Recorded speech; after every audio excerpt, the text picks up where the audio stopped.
प्यारे बच्चों, कैसे हो आप सभी। स्वागत करते हैं आप सभी का सीयूईटी कॉन्सेप्ट पर। उम्मीद करते हैं आप सब बहुत अच्छे होंगे, स्वस्थ होंगे और प्रसन्न भी होंगे।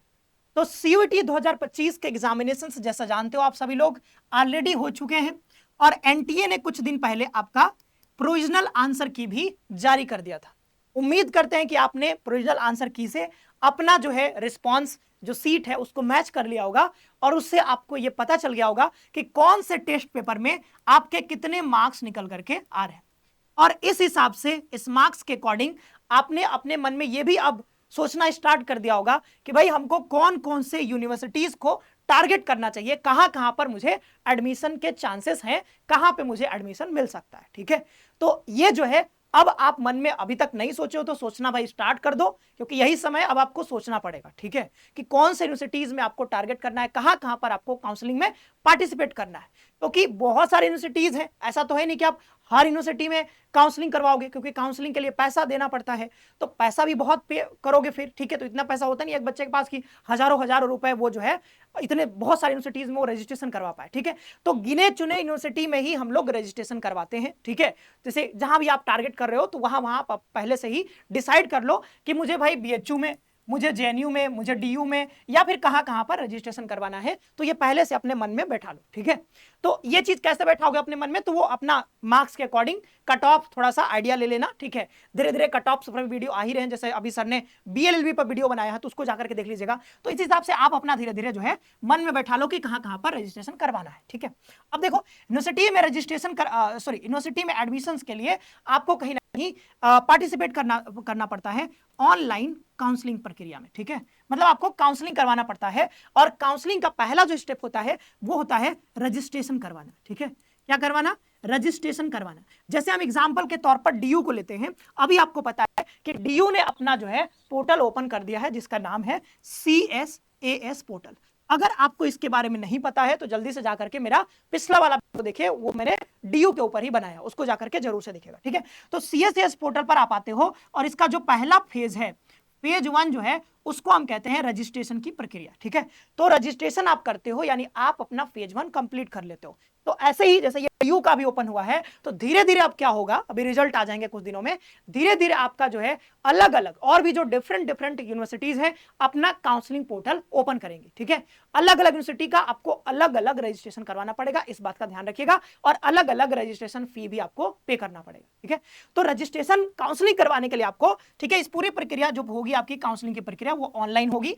ठीक है, और इस काउंसलिंग की प्रक्रिया में पार्टिसिपेट करने के लिए आपको कहीं ना कहीं कुछ इंपॉर्टेंट डॉक्यूमेंट्स की जरूरत पड़ती है। ठीक है, कुछ इंपॉर्टेंट डॉक्यूमेंट्स की जरूरत पड़ती है और वो कौन कौन से डॉक्यूमेंट्स हैं जो आपको यहां पर रिक्वायर्ड होंगे, उसी के बारे में हम इस वीडियो में बहुत डिटेल में आपको बताने वाले हैं। तो अगर आप चैनल पे नए हो तो सबसे पहले चैनल को सब्सक्राइब करके और बेल आइकन को प्रेस करके रखो, क्योंकि सीयूटी 2025 से रिलेटेड हर एक अपडेट, चाहे अलग अलग यूनिवर्सिटी की काउंसलिंग के बारे में बात करें, रजिस्ट्रेशन के बारे में बात करें, चाहे हम अलग अलग कट ऑफ के बारे में बात करें कि किस यूनिवर्सिटी का किस कोर्स में कितना कट ऑफ रह सकता है, ये हर एक चीज आपको यहाँ पर इंपॉर्टेंट तरीके से, ऑथेंटिक तरीके से बताई जाती है। चैनल को सब्सक्राइब करके बेल आइकन प्रेस कर लो। ठीक है, चलो आगे बढ़ते हैं। तो सीयूटी यूजी 2025 में आपको कौन कौन से डॉक्यूमेंट्स लगने वाले हैं, चलिए आगे बढ़ते हैं। ठीक है, एक एक करके देखते हैं। तो एक तो होता है भाई यहां पर at the time of registration, जैसे आप अभी डीयू की बात करो। ठीक है, तो डीयू का जो फेज 1 अगर आप यहां पर अभी आप रजिस्ट्रेशन करवा रहे हो, फेज 1 में पार्टिसिपेट कर रहे हो, तो यहां पर आपको कुछ सर्टेन डॉक्यूमेंट्स और कुछ और चीजें आपको यहां पर देनी पड़ेगी, सबमिट करनी पड़ेगी। ठीक है, तो ये होता है at the time of registration. ठीक है, ये यूनिवर्सिटी वाइज थोड़ी बहुत वेरी भी कर सकती है। ठीक है, मतलब ऐसा नहीं कि हर यूनिवर्सिटी में आपको ये चीज लगेगा ही लगेगा। हाँ, कहीं पे ज्यादा लग सकता है, इसमें से सारी चीजें हो सकती है मांगी जाए, कहीं पे हो सकता है इक्का दुक्का इसमें छूट भी जाए, मतलब कोई यूनिवर्सिटी चाहे कि ये चीज नहीं लेना है तो हो सकता है ना भी मांगे।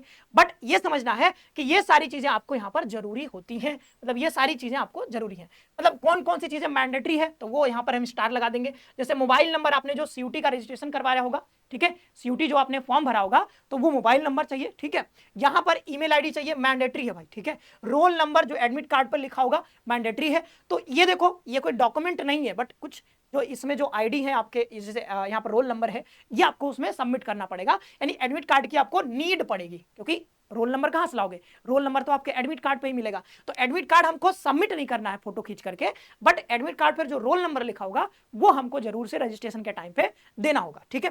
देन यहाँ पर डेट ऑफ बर्थ की भी जरूरत पड़ेगी। जैसे डीयू में फेज 1 आप पार्टिसिपेट करोगे तो डेट ऑफ बर्थ मतलब रोल नंबर और डेट ऑफ बर्थ डालोगे, तो देन यहाँ पे आप आगे जो है आगे की प्रक्रिया में शामिल हो सकते हो, ठीक है।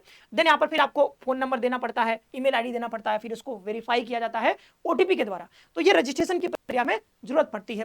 देन यहाँ पर जब आगे बढ़ोगे तो कुछ चीजें और चाहिए होती है, जैसे आपको फोटोग्राफ, ठीक है, पासपोर्ट साइज फोटोग्राफ चाहिए होता है और आपको अपना सिग्नेचर सबमिट करना पड़ता है।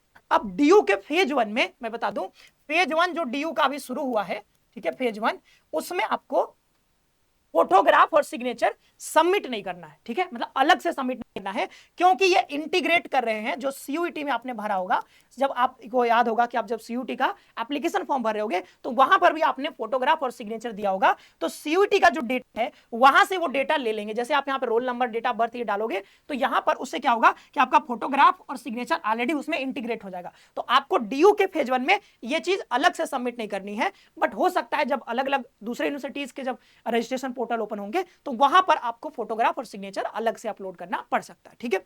अभी देखो सीयूटी का स्कोर कार्ड आया ही नहीं है, तो अभी इसकी जरूरत नहीं है। जैसे डीयू में फेज 1 में आपको स्कोर कार्ड की कोई जरूरत नहीं है, ठीक है, स्कोर कार्ड की कोई जरूरत नहीं है, अभी के लिए कोई जरूरत नहीं है। बट हो सकता है कि जैसे कई सारे यूनिवर्सिटीज का रजिस्ट्रेशन पोर्टल सीयूटी का जो रिजल्ट है उसके आने के बाद शुरू होता है, डीयू का तो पहले हो गया है, तो ऑफकोर्स हम यहाँ पे दे ही नहीं सकते हैं, तो चांस ही नहीं कि स्कोर कार्ड हम कहाँ से लाएंगे, अभी तो आया ही नहीं है। लेकिन जब अलग अलग दूसरे यूनिवर्सिटीज के ओपन होंगे ना तो वहां पर ये जरूरत आपको पड़ सकती है। हो सकता है वो कहें कि आप इसको सबमिट करो, ठीक है, या फिर आप स्कोर बताओ कि कितना स्कोर आया, ठीक है, तो वो चीज आप ध्यान रखना यहाँ से। या फिर हो सकता है कि इंटीग्रेट भी कर लें, जब आप अपना रोल नंबर और ये डालोगे तो वो ऑटोमेटिकली वो अपना डेटा उसमें ले लेंगे, ठीक है, हो सकता है ऐसा, ठीक है। तो ये जो है स्कोर कार्ड की जरूरत पड़ेगी। एक जो इंपॉर्टेंट यहाँ पे आ जाता है 10th और 12th की मार्कशीट, तो ध्यान रखना 10th और 12th की मार्कशीट आपको सबमिट करने के लिए नहीं कहा जा रहा है, ठीक है, सबमिट करने के लिए नहीं कहा जा रहा है, आपको बस ये कहा जा रहा है कि 10th और 12th में जो आपके कितने मार्क्स आए हैं वो आप यहाँ पे भर दो, ठीक है। तो मतलब रिक्वायर्ड तो है रजिस्ट्रेशन के टाइम पे 10th और 12th की मार्कशीट की जरूरत तो पड़ेगी। कैसे भरोगे भाई कि किस में कितना मार्क्स आए हैं, तो जरूरत तो है इसकी, ठीक है। हालांकि ये आपसे सबमिट करने के लिए नहीं बोला जा रहा है कि आप फोटो खींच के इसको सबमिट करो, ठीक है। तो सबमिट करने के लिए क्या बोला जाएगा, तो कास्ट सर्टिफिकेट, ठीक है, कास्ट सर्टिफिकेट आप जानते हो, चाहे आप ईडब्ल्यूएस कैटेगरी से बिलोंग करते हो, तो जो बच्चे ईडब्ल्यूएस सर्टिफिकेट ईडब्ल्यूएस से बिलोंग करते हैं, जो ओबीसी से बिलोंग करते हैं, जो है एसटी एससी से बिलोंग करते हैं, तो उन सभी बच्चों को यहां पर कास्ट सर्टिफिकेट सबमिट करना पड़ेगा, ध्यान रखना, ठीक है। कास्ट सर्टिफिकेट आपको at the time of registration, online registration, आपको यहां पर कास्ट सर्टिफिकेट सबमिट करना पड़ेगा, ठीक है। और कोटा सर्टिफिकेट भी आपसे मांगा जा सकता है। ऐसे देखो, जो भी बच्चे कोटा क्लेम कर रहे हैं, जैसे आप जैसे यहां पर आप जैसे ईसीए कोटा से हो, चाहे पीडब्ल्यूडी कोटा से हो, ठीक है, चाहे स्पोर्ट्स कोटा, जो भी कोटा आप यहां पर क्लेम करना चाहते हो, तो उसका भी आपके पास डॉक्यूमेंट सर्टिफिकेट होना चाहिए, ठीक है। तो यहां पर ये जरूरी हो जाता है, मे भी किसी किसी जगह आपको ये भी सबमिट करने के लिए मांगा जाए, ठीक है। तो चांस कम है कि ये सबमिट करवाया जाएगा, बट अगर आप क्लेम कर रहे हो तो मे भी हो सकता है कि आपको किसी किसी यूनिवर्सिटीज में आपको ये सबमिट भी करना पड़ जाए। तो अगर कोटा क्लेम कर रहे हो तो आप ध्यान रखना ये भी आपके पास होना चाहिए, तभी क्लेम करना, ऐसे नहीं कि आपके पास है नहीं सर्टिफिकेट और आपने क्लेम कर दिया, फिर आप उसका कोई मतलब नहीं है, ठीक है। तो कास्ट सर्टिफिकेट तो भाई बहुत जरूरी है। तो अब कई बच्चों के मन में आता है कि सर यहां पर ये बताइए कि कास्ट सर्टिफिकेट कब का बना होना चाहिए, तो भाई समझ लो, डेट पहले समझ लो, तो न्यू फाइनेंशियल ईयर, ठीक है, न्यू फाइनेंशियल ईयर का ये बना होना चाहिए। न्यू फाइनेंशियल ईयर मतलब आप समझते हो 1 अप्रैल, ठीक है, 1 अप्रैल 2025 या फिर 1 अप्रैल 2025 के बाद का, ठीक है, 1 अप्रैल 2025 या फिर 1 अप्रैल 2025 के बाद का। अच्छा, डीयू के जो अभी जो उन्होंने नोटिफिकेशन रिलीज किया है, फेज 1, फेज 2, फेज 3, जो भी प्रक्रिया बताई गई है उसमें कहीं भी डेट का मेंशन नहीं किया गया है कि कब का बना होना चाहिए। बोला गया रिसेंट होना चाहिए, बट डेट नहीं बताया गया। बट रिसेंट का मतलब कि यहाँ पे 1 अप्रैल यानी नया फाइनेंशियल ईयर के ईयर का होना चाहिए। तो 1 अप्रैल से फाइनेंशियल ईयर शुरू होता है, तो 1 अप्रैल यानी कि अभी तक आपने नहीं बनवाया है या फिर आपका पुराना है, तो मैं आपसे कहूंगा कि आप जरूर से नया जो है सर्टिफिकेट आप इशू करवा लीजिए, ठीक है। 1 अप्रैल, अभी तो 1 अप्रैल बीती गया है, तो आराम से अभी आप जाकर के, अभी आपके पास टाइम है, आराम से ये इशू करा लीजिए, ठीक है, आराम से जाइए, आराम से इशू कराइए। अब एक और चीज जो इंपॉर्टेंट जो सवाल बच्चों ने पूछा है वो ये पूछा है कि सर यहाँ पे ये बताइए कि जब हम सीयूटी का एप्लीकेशन फॉर्म भर रहे थे, सीयूटी का एप्लीकेशन फॉर्म, तो हमने यहां पर जो है जनरल से अप्लाई किया था, ठीक है, जनरल से अप्लाई किया था, क्योंकि उस टाइम पे मेरे पास सर्टिफिकेट नहीं था, ठीक है, जैसे मान लो कोई बच्चा जनरल का था, ठीक है, तो उसने जनरल से अप्लाई किया, या फिर कोई ओबीसी का भी हो सकता है जो कि जनरल से अप्लाई कर दिया हो, ठीक है, क्योंकि मे भी उसके पास सर्टिफिकेट ना हो। लेकिन अभी आपने जो है ईडब्ल्यूएस या फिर ओबीसी का सर्टिफिकेट बनवा लिया है, ठीक है। पहले नहीं था जब सीयूटी का रजिस्ट्रेशन करवा रहे थे तब, लेकिन अब आपके पास ईडब्ल्यूएस या फिर ओबीसी का सर्टिफिकेट है, या फिर आप नहीं भी है तो बनवाना चाह रहे हो कि नहीं बनवा लेता हूं, ठीक है। तो अगर आप बनवाना चाहते हो तो आप जल्दी से जाकर के बनवा लीजिए, ठीक है, ओबीसी ईडब्ल्यूएस, ठीक है। अगर आप बिलोंग करते हो इस कैटेगरी से और आपके पास सर्टिफिकेट पहले नहीं था लेकिन अभी आप बनवाना चाहते हो, या फिर आपके पास बनवा लिया है अब नया, तो आप यहाँ पे क्या करोगे कि जब आप रजिस्ट्रेशन करवाओगे अलग अलग यूनिवर्सिटीज में, तो आप वहां पे ये लगा देना, ठीक है। आपसे मांगा जाएगा, पूछा जाएगा ना कि कौन से कैटेगरी से हो, ठीक है, तो आप यहाँ पे ये बता देना।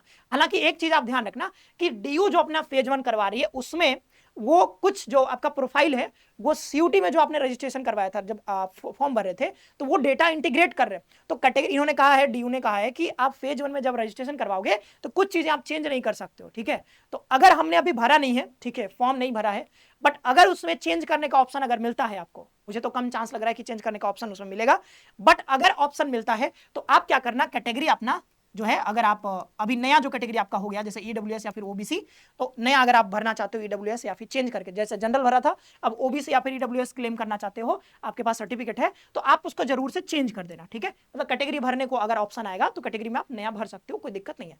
अगर ऑप्शन ही नहीं आएगा तो फिर आपके पास उसमें कोई जरिया ही नहीं है फिर तो, लेकिन अगर ऑप्शन मिल गया तो आप यहाँ पे नया कैटेगरी भर सकते हो, कोई दिक्कत नहीं है। अगर उसमें जनरल भरा था यहाँ पे आप सर्टेनली भर सकते हो, कोई दिक्कत नहीं है, ठीक है।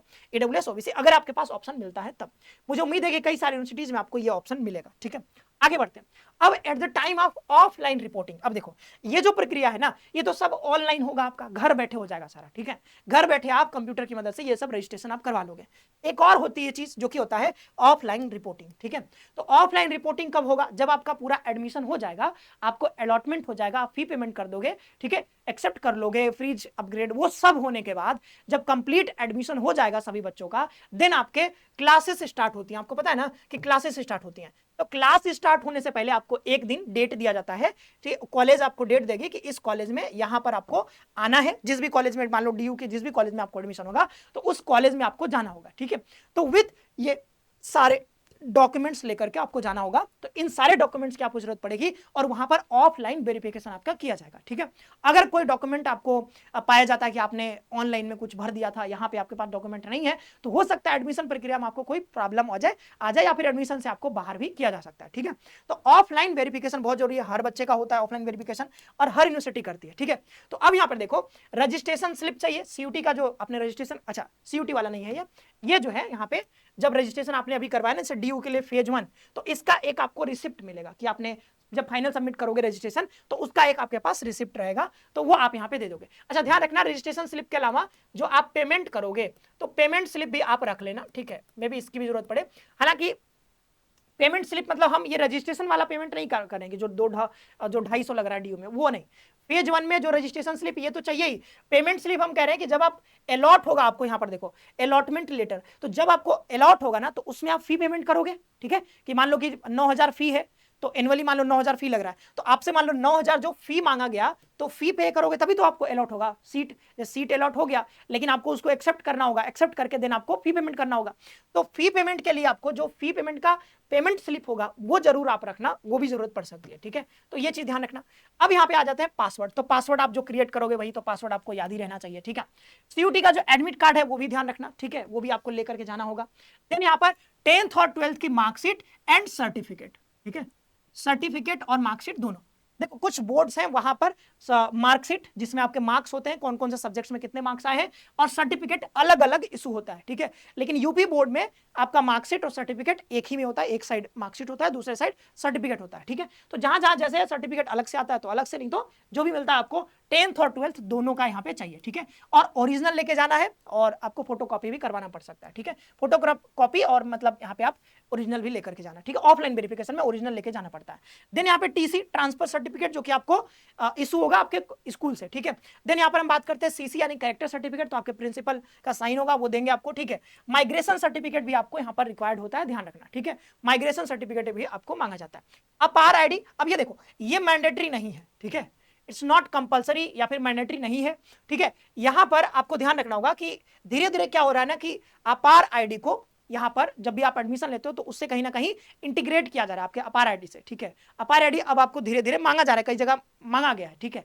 तो हो सकता है कि जब आप यहाँ पे रजिस्ट्रेशन करवाओ, ठीक है, तो किसी किसी जगह आपको अपार आईडी मांगा जा सकता है। तो आप ध्यान रखना, अगर आपने अपार आईडी नहीं बनाया है तो अपार आईडी अब आप बनवा लो, ठीक है। बहुत आसान होता है, एक एप्लीकेशन होता है, उस पर हमने पहले एक वीडियो भी बनाया इसी चैनल पे, आप देखना स्क्रॉल करके, आपको में भी मिल जाए, ठीक है। तो अपार आईडी कैसे बनाना है, आप अपार आईडी बनवा लेना, ठीक है। ये permanent account, academic account registry number होता है, ठीक है, आपको एक नंबर मिल जाता है, ठीक है, बनवा लोगे तब। तो ये ध्यान रखना, अगर बनवा लोगे तो अच्छा रहेगा, कहीं ना कहीं जरूरत आपको पड़ सकती है। मैंडेटरी नहीं है, बट हो सकता है कोई यूनिवर्सिटी मांगे।